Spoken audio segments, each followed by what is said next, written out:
आज हम चटपटा, स्पाइसी और बहुत ही मज़े का हैदराबादी चिकन मसाला बनाएंगे। बहुत टेस्टी बनता है ये। इसके लिए थोड़ा सा नमक, लाल मिर्च का पाउडर, हल्दी का पाउडर और धनिया का पाउडर लेंगे। इंग्रेडिएंट्स की जो डिटेल है वो आपको डिस्क्रिप्शन बॉक्स में मिल जाएगी। 1 किलोग्राम चिकन लिया है मैंने और ये आधा कप तली हुई प्याज है। 2 मीडियम साइज़ की प्याज को तल के हाथों से क्रश कर लीजिएगा। 1 कप इसमें दही डाल देंगे और 2 टेबल स्पून डाल देंगे लहसुन अदरक का पेस्ट और नींबू का रस डाल देंगे थोड़ा सा, और हरे धनिया के पत्ते आधा कप के करीब इसमें डालकर बहुत अच्छी तरह से मिलाकर आधे घंटे मैरिनेट कर लेंगे।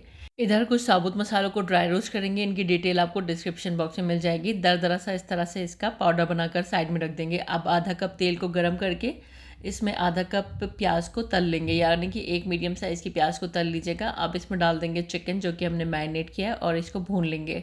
जब चिकन अच्छी तरह भून जाएगा, इसमें जो रोस्ट किया हुआ मसाला है वो मसाला हमें इसमें डाल देना है और थोड़ा सा इसके साथ भी हम इसको भून लेंगे। और अब यहाँ पर हम मटन को गला लेंगे, तो थोड़ा सा पानी डालकर मैंने इसको गला लिया है। तकरीबन 1 कप पानी डालकर गला लीजिएगा।